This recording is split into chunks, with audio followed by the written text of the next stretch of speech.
Guys, we're continuing our third civilization series we started, and this is if humans were transported into the 65 million years ago. So yeah, we'll be continuing this series. So basically, this is if humans lived in the world of dinosaurs. At the very beginning, humanity just clusters around lakes and stuff.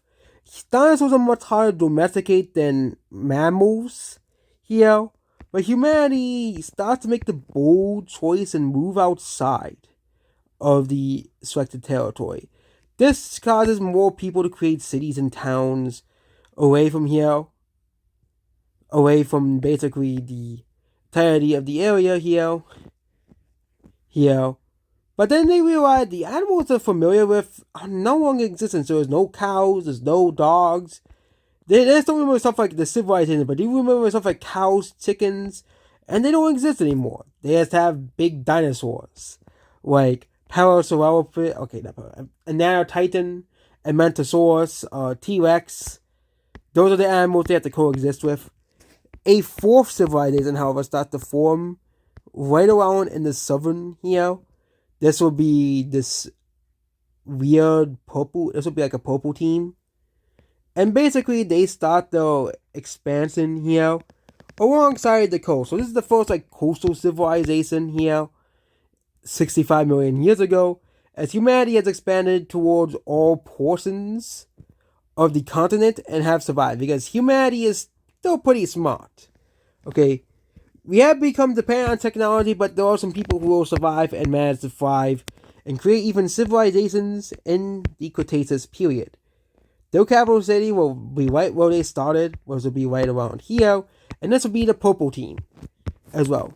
However, a new civilization pops up also around this time. The orange team, which is made up of people from the green and blue team here, they start their own civilization around right here, creating the fifth civilization here. This becomes a, pretty recurring theme in the early humanity era, where most of the civilization will be focusing around the water here. Focusing on catching fish, catching marine reptiles, ammonites, coelacanths, and all the endemic creatures that are very common in this era of the world.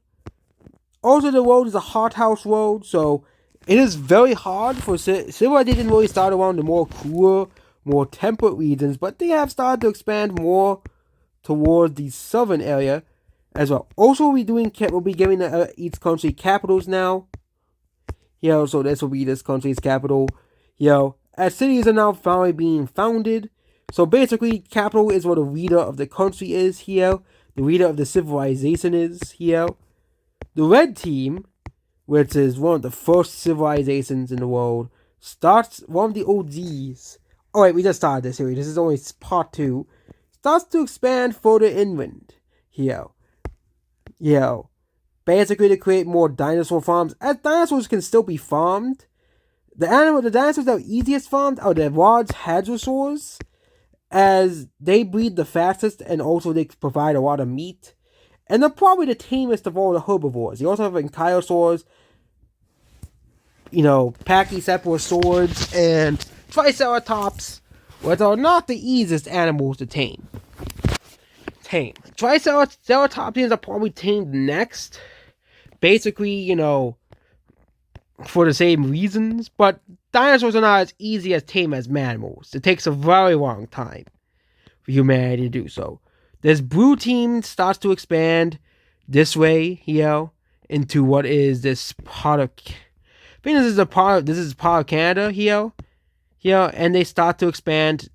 This area would be normally unhospitable, but basically because of how much warmer it was during the late Cretaceous period, humanity is able to basically create civilization here. The orange team starts to expand further inland. The first time a actual country has expanded inland here, alongside several smaller rivers and bodies here, creating kind of a snaky civilization here. This inland green team starts to expand even more into the land here. However, settlers from the purple and green team create the first actual inland country here.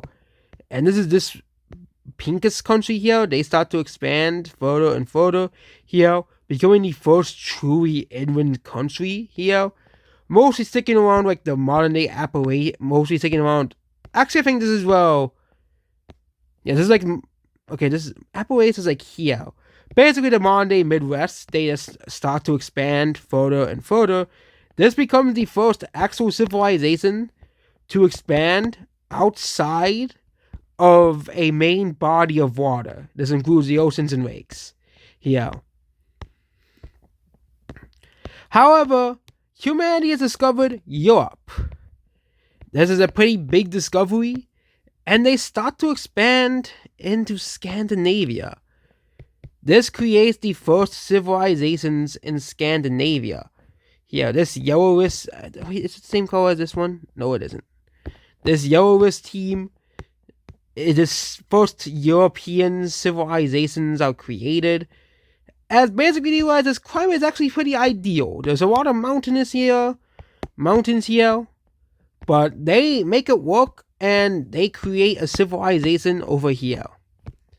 Meanwhile, back in North America, the first war breaks out. There's the king here wants to conquer this kingdom right here. So they start a war between this and this kingdom. Yeah, we have to have a war in this episode here. And they conquer a lot of this land here. However, constituents up here are dissatisfied about the war.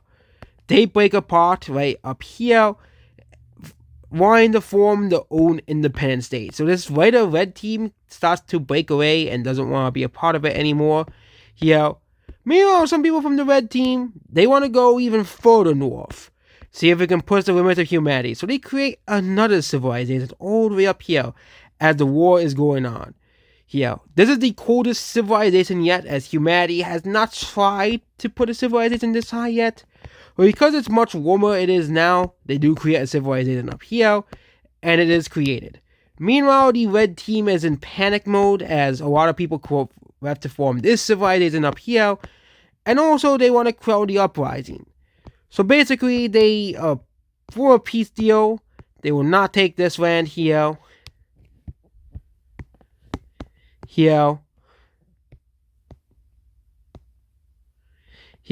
and they will not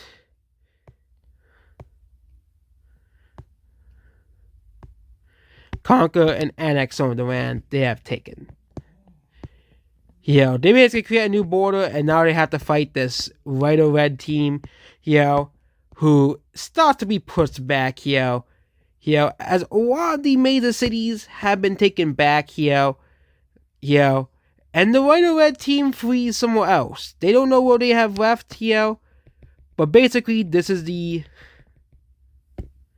peace deal. This area will be annexed here.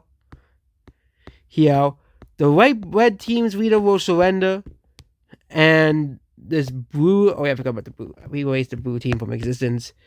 And this white, okay, not pink. Okay, actual blue. Why keeps doing pink?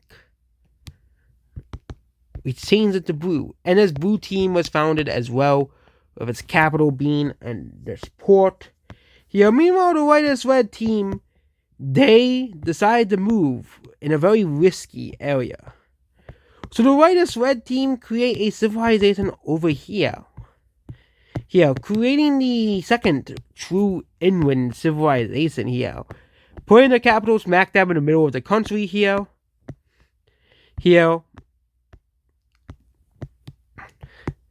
Meanwhile, the purple team starts to expand even more into this land here, start to colonize and create some more rural areas. Again, at this time, there wasn't really any cities. There's only like the capital city where the king lives, and most of them is like small towns and settlements that not many people live in. Also, most people don't really live into the age of 30, so basically the average age in most of the country is like 15, 16, and 17, because most people don't really live that long as well.